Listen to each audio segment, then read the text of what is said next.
আকাশবাণী আগরতলা স্থানীয় সংবাদ পড়ছি নবনীতা বণিক। সংসদের বাজেট অধিবেশনের আগে সরকার আগামীকাল সর্বদলীয় বৈঠক আহ্বান করেছে।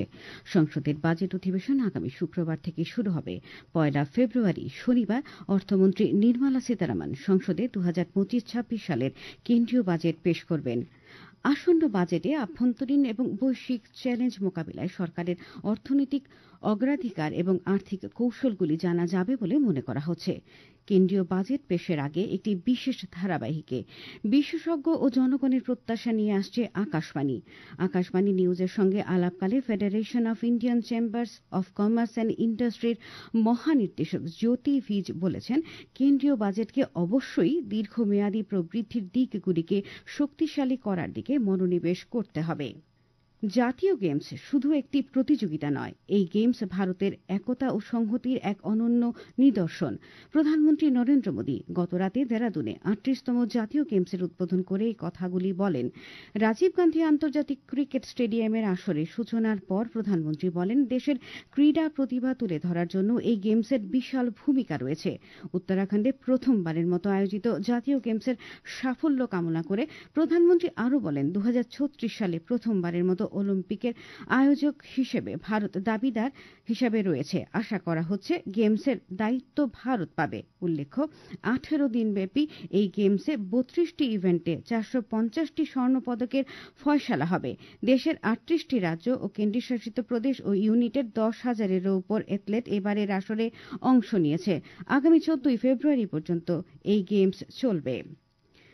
চেয়ারম্যান অরবিন্দ পানাগরিয়ার নেতৃত্বে কেন্দ্রীয় ষোড়শ অর্থ কমিশনের প্রতিনিধি দল আজ রাজ্য সফরে আসছেন। রাজ্য সরকারের এক আধিকারিক জানান, 3 দিনের সফরকালে অর্থ কমিশনের প্রতিনিধি দল রাজ্য সরকারের বিভিন্ন দপ্তরের উচ্চপদস্থ আধিকারিকদের সঙ্গে বৈঠক করবেন। উল্লেখ্য, অর্থ কমিশনের সুপারিশের ভিত্তিতেই পরবর্তী 5 বছরের জন্য বিভিন্ন খাতে অর্থ বরাদ্দ নির্ধারিত হবে। মৌনী অমাবস্যায় আজ মহাকুম্ভে অনুষ্ঠিত হচ্ছে দ্বিতীয় অমৃত স্নান। মহানির্মাণী পঞ্চায়েতি আখাড়া ও শম্ভু পঞ্চায়েতি অটল আখাড়া আজ সকালে ত্রিবেণী সঙ্গমে প্রথম স্নান করেন।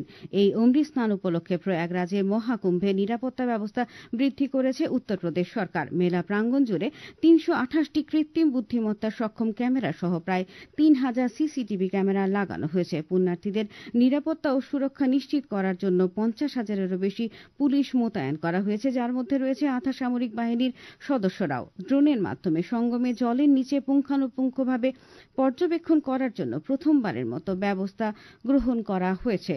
এছাড়াও মৌনী অমাবস্যার ভিড়ের কথা মাথায় রেখে চিকিৎসক ও অ্যাম্বুলেন্সের সংখ্যা বাড়ানো হয়েছে। 80 জন আয়ুষ চিকিৎসকদের একটি দল 20টি ওপিডি কেন্দ্রে 24 ঘণ্টা চিকিৎসা পরিষেবা দিচ্ছেন।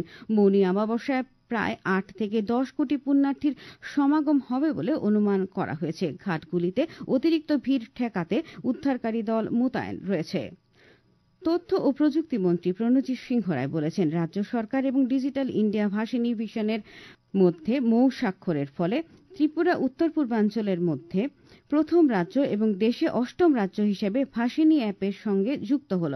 গতকাল আগরতলার প্রজ্ঞা ভবনে ত্রিপুরা সরকার এবং ডিজিটাল ইন্ডিয়া ভাষিনী ডিভিশনের মধ্যে মৌ স্বাক্ষর হয়। এরপর মন্ত্রী শ্রী সিংহ রায় ভাষিনী রাজ্য শীর্ষক রাজ্যভিত্তিক কর্মশালার উদ্বোধন করেন। তিনি বলেন, এই মৌ স্বাক্ষর ডিজিটাল ইন্ডিয়ার সঙ্গে ডিজিটাল ত্রিপুরাকে যুক্ত করার অন্যতম মাধ্যম। কেন্দ্রীয় স্বাস্থ্যমন্ত্রী জগৎ প্রকাশ নাড্ডা বলেছেন যে জাতীয় স্বাস্থ্য মিশনের অধীনে কেন্দ্রীয় তহবিল গত 10 বছরে 185% বৃদ্ধি পেয়েছে। মিশনের সাফল্য নিয়ে সংবাদ মাধ্যমের সাথে কথা বলতে গিয়ে শ্রী নাড্ডা বলেন যে গত 10 বছরে কেন্দ্রীয় তহবিল 18,000 কোটি টাকা থেকে বেড়ে 33,433 কোটি টাকারও বেশি হয়েছে। তিনি আরও বলেন যে ভারতে মাতৃমৃত্যুর অনুপাত, যা 1990 সালে প্রতি 1 লক্ষ জীবিত জন্মে 556 ছিল, 2020 সালে তা কমে 97-এ দাঁড়িয়েছে। আবহাওয়ার খবর। আজ আকাশ সাধারণত পরিষ্কার থাকবে। সকালে কিছু কিছু জায়গায় হালকা থেকে মাঝারি কুয়াশা পড়েছে। আজ দিনের তাপমাত্রা সর্বোচ্চ 26 ডিগ্রি সেলসিয়াসের কাছাকাছি থাকবে।